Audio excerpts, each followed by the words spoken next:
During Family Sunday, my sister-in-law lifted one hand to adjust her hat, and my husband's missing gold ring flashed beneath the sanctuary lights. The youth choir kept singing. A little girl in the front row stopped waving her paper flag. Behind me, a church mother's fan went still in midair. The muscles along my jaw tightened until pain traveled into my ear. I could hear the children singing about home and belonging. But the words seemed to come from the far end of a hallway. Camille stood beside her daughter, near the family ministry banner. The ring was too broad for her hand, even after someone had made it smaller. I knew the scratch across its face. I knew the dent near the edge. And I knew the words engraved inside, because I had chosen them on our 20th anniversary. Still choosing us. Camille looked toward me. Her expression was not proud. It was frightened, almost pleading, as though she had reached a door she had helped lock, and wanted me to open it. Then I looked at my husband. He stood at the pulpit in his cream suit, one hand resting on the order of service. His face held the strained composure of a man who had practiced being calm, but had not prepared for truth to appear on another person's body. What I read there was not surprise. It was the terrible hope that I would protect him one more time. I was 52 years old, and I had been married to Darius Cole for 24 years. We belonged to New Mercy AME Zion Church in Greensboro, North Carolina. My grandmother had led the missionary society there. My father had repaired the church pews without ever sending an invoice. The church had known my family before it knew Darius's ambition. Darius served as trustee chair and director of family ministries. He remembered anniversaries. He visited widowers. And he could make a struggling couple feel dignified while they sat beneath fluorescent lights. People called Darius and me the steady couple. They saw us standing together. They did not see how often I stood alone. While he was praised for what we had built together, I coordinated Family Sunday. I arranged the memorial table. I checked the children's readings. I settled arguments over photographs. And I made sure the altar flowers looked fresh, even when they arrived bruised. My younger brother Marcus died 3 years earlier after a short illness. His widow, Camille, remained at New Mercy with their daughter, Nia. Camille had been my sister-in-law for 17 years, and my friend for almost as long. We had served food from the same church kitchen. We had carried each other through family grief. After Marcus died, Darius helped Camille with bereavement forms and the memorial scholarship established in Marcus's name. I was grateful. A widow can be surrounded by people and still be abandoned to paperwork, decisions, and the silence after everyone stops asking what she needs. Darius knew church systems. Camille trusted him. I trusted them both. That trust did not make me foolish. It made their choices costly. Darius first mentioned the ring after an autumn cleanup day in the church garden. He entered the fellowship hall, rubbing his bare finger. "I must have pulled it off with my gloves," he said. I searched the garden paths with him. Sister Patrice Monroe from the usher board helped beneath the benches and along the wet border stones. "You gave me that ring when we made 20 years, Darius said. "I know what it meant."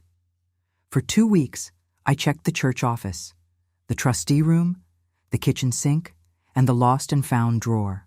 Then Darius told me to let it go. "It was a ring," he said. "The marriage is what matters." The sentence sounded wise, but it asked me to release the symbol while he kept the secret. A woman should pay attention when someone minimizes what he first claimed to cherish. Sometimes the object did not become less important. Sometimes the explanation became inconvenient. Darius grew protective of his phone. Not obviously. He left it face up when people were watching, and carried it into the hallway when he thought no one noticed. He began using family ministry language inside our marriage. "We are in a season. Grief makes people need unusual support. Not every connection should be judged by people who were not called to carry it. Spiritual language can become a curtain. The words may sound gentle, while hiding who is being asked to live without clarity." I did not accuse him. I watched. I had called that watching patience. Later, I understood that much of it was fear trained to sit quietly. 6 days before Family Sunday, Camille asked me to meet her in the women's ministry room. The church was nearly empty after choir rehearsal. Through the wall, I heard water falling in the courtyard, and chairs being stacked in the fellowship hall. Camille sat beneath photographs of former missionary presidents, holding a velvet box. Before she opened it, I knew. The body sometimes recognizes a truth before the mind agrees to name it. Inside was Darius's ring. The band had been cut and resized. "Darius gave it to me in January," she said. "He told me you had decided to separate." "Did you ask me?" "No." "Did you want to?" "Yes, but you did not." She lowered her head. Their relationship began with long conversations after bereavement meetings. Darius told her he felt invisible in our marriage. Camille told him grief had made her feel like an obligation people completed on a church checklist. They prayed together in the family support office. Then they began staying after everyone else left. The first kiss happened in the choir room after a memorial rehearsal. Other meetings followed in church offices, hallways, and the garden after evening events. Camille did not excuse herself. She did not describe Darius as a monster. "He made what we were doing sound wounded instead of wrong," she said. "I let him." Many betrayals survive because everyone involved chooses a softer word for a hard act. I asked why she was telling me then. "Nia is reading Marcus's tribute on Family Sunday. Darius wants us to stand together for the family resilience presentation. He said he will tell the church we became close through grief, and that you understand." "I do not understand." "I know." She pushed the box toward me. "I will not wear it. I will not stand beside him. But Nia has prepared for this day all year. Please do not let our sin take her father's name away from her." Truth or protection? At that moment, I did not yet understand that honest protection never requires the wounded woman to contain everyone else's consequences. I placed the ring in a locked cabinet inside the women's ministry room. Sister Patrice, who also served as church treasurer, watched me sign the cabinet log. "I do not need the story," she said. "I need to know whether you are safe." That was the first act of care. She did not ask for details she could repeat. She asked the question women are often denied, because everyone else is busy protecting the institution. I told her I was physically safe, but needed the family ministry records preserved. "Then nothing leaves that office without 2 signatures," she said. The next morning, Mother Leona Briggs found me arranging photographs on the memorial table. She had known Marcus since he was a boy. "You are pressing those corners like they offended you," she said. My fingers had nearly bent the picture in my hand. She sat beside me and placed name cards beneath each frame. After several minutes, she said, "Protecting a child and protecting a lie are not the same assignment." I turned toward her. "Whatever you are carrying, do not confuse silence with mercy." That was the second act of care, and the beginning of a change in what I believed. I had thought loyalty meant preventing Darius from being seen at his worst. But love that hides a person's repeated choices is not loyalty. It is unpaid labor for his reputation. I met Reverend Samuel Avery in the church office. I reported an ethics matter involving the family ministry director, a congregant under bereavement care, and church property. He wanted to call Darius immediately. I asked him to wait. Nia's tribute must remain hers. Marcus's scholarship must not become a stage for adult misconduct. Reverend Avery agreed to convene the board after Family Sunday and preserve entry records and office schedules. I was not hiding the truth. I was choosing the order in which it would be handled. By Friday, I had slept very little. I sat in the sanctuary before the lights were fully raised. The altar flowers looked flawless from a distance, but 2 roses had browned along the edges. Sister Yolanda Green, director of the women's choir, brought tea, fruit, and a warm biscuit from the church kitchen. "You can decide later what your marriage means," she said. "Today, you need to eat." That was the third act of care. A woman in shock does not first need advice about forgiveness. She may need water, a locked door, a witness, and time to hear her own thoughts. Yolanda stayed while I called an outside counselor from the family support office. Patrice joined us with copies of the ministry calendar. Mother Leona sat with Nia during youth rehearsal, so Camille and I would not be forced into a private conversation. No one asked me to smile for Sunday. No one said Darius's leadership made the matter delicate. They made the truth safer to hold. Churches sometimes call it unity when they are protecting the comfort of people who benefit from silence. Real unity does not require one woman to disappear emotionally, so everyone else can finish the program. That afternoon, Camille returned and asked for the ring. I said no. You told me you would not wear it. It stays where it can be documented.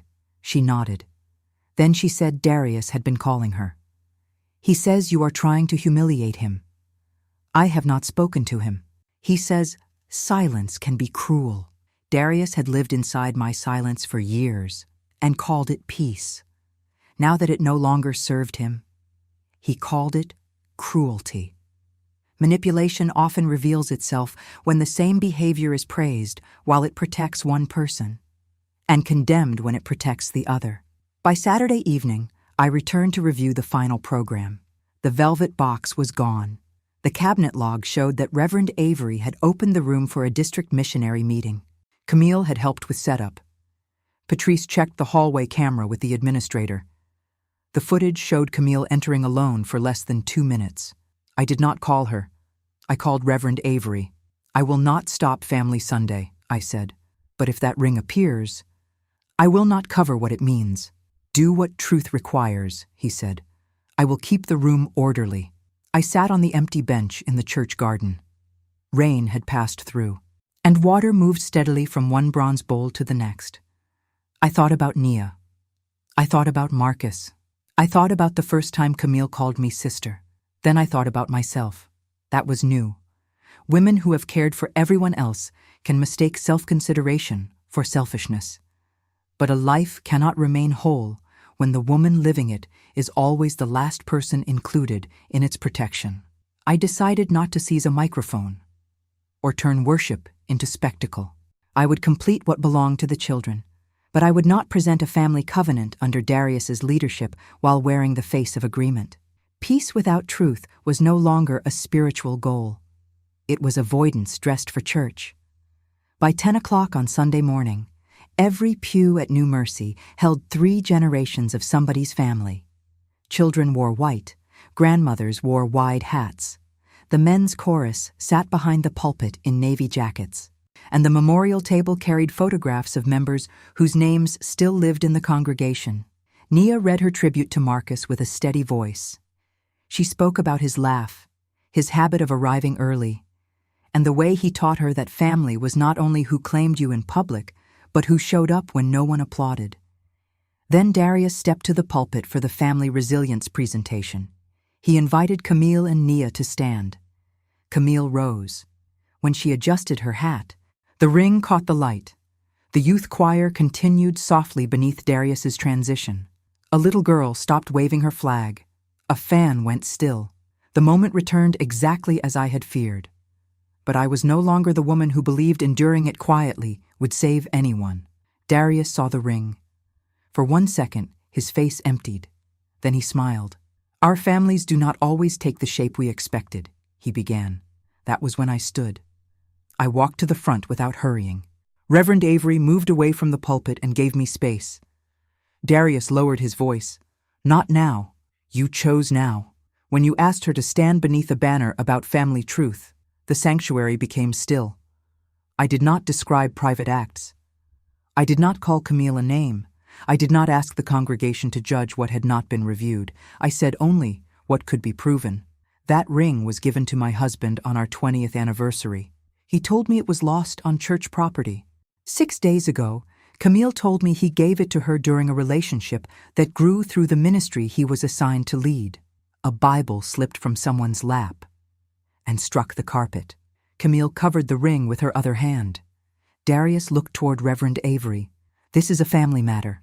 It became a church matter, Reverend Avery said, when ministry authority and church property were used to sustain it. Darius turned back to me. I was going to explain. You were going to rename it. He did not think of himself as dishonest. He believed he had the right to choose language gentle enough to keep every benefit of what he had done. I removed the family covenant certificate from the podium. I will not present this today. The children will receive their scholarships. and the families will be honored. But New Mercy will not ask women to promise honesty under leadership that is refusing it. Then I stepped aside. The service continued, wounded, but not destroyed.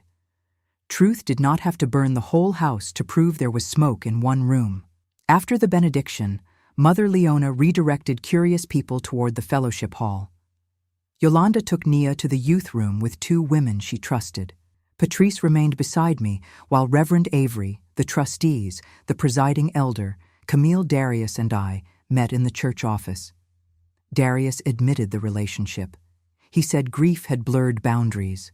Camille had needed him, and our marriage had become distant. Each sentence held part of the truth and avoided the center. The center was choice. Pain may explain vulnerability. It does not convert secrecy into innocence. Camille removed the ring and placed it on the table. "I wore it because he told me he would stop hiding today," she said. "I thought he meant he would tell the truth." For the first time, I saw shame reach Darius. Without immediately becoming performance, the presiding elder suspended him from leadership pending formal discipline.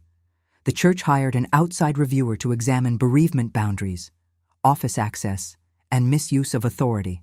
Camille stepped down from the bereavement team. She requested counseling, and she apologized without asking me to comfort her. Patrice placed the ring in an evidence envelope, along with the jeweler's resizing receipt recovered from the ministry files. I did not take it home.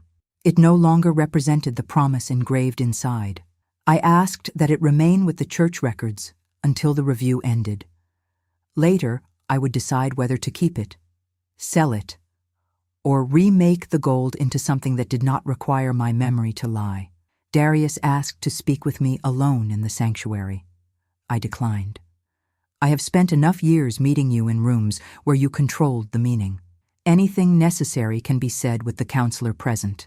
A boundary is not revenge. It is the door truth installs after confusion has entered too many times." The review lasted 4 months. Darius was removed as trustee chair and barred from counseling or family ministry leadership for at least 3 years. He remained a member under pastoral supervision. New Mercy acknowledged publicly that leadership boundaries had been violated. The church adopted written rules for bereavement care, 2-person meetings, and outside referrals when emotional dependency developed. Camille and I did not become close again. Forgiveness did not restore old access. We learned to sit in the same sanctuary without pretending trust had returned. We supported Nia separately and refused to make her carry messages between adults. That was a more honest family than the photograph-ready version we had protected. The women continued their care. Patrice helped me review shared financial records in the church office. Yolanda saved a seat for me in the women's choir, a place I had surrendered because Darius's ministry schedule always came first. Mother Leona began a quarterly gathering called the Honest Table in the fellowship hall. Widows, wives, divorced women, caregivers, and women living through complicated change could speak without being corrected into silence. At the first meeting, I said, "I used to believe dignity meant never letting people see what wounded me. Now I believe dignity means refusing to help a lie look respectable." The room grew quiet, in the way rooms do when women recognize themselves. Psalm 51 verse 6 says, "Behold, thou desirest truth in the inward parts." Truth in the inward parts is not public perfection. It is the courage to stop dividing life into what you know and what you are willing to admit.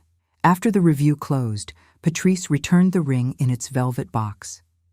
I carried it to the church garden. Morning light moved across the water, and the stones beneath the surface were visible because the water had settled. I did not throw it away.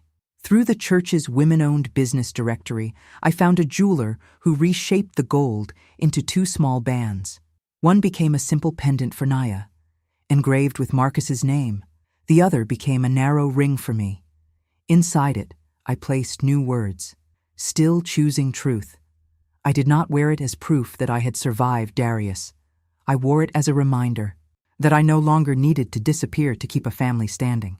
Faith does not ask a woman to call deception peace. Love does not require her to protect what is harming her. Forgiveness can free the heart without reopening every door. A church becomes safer when it values wounded people more than polished appearances. And dignity returns when truth is given a place to stand. We tell these stories for women who have kept entire families presentable, while their own hearts went unseen. If any part of this story feels close to your life, share only what feels safe in the comments. Your truth does not have to be loud to become the beginning of freedom.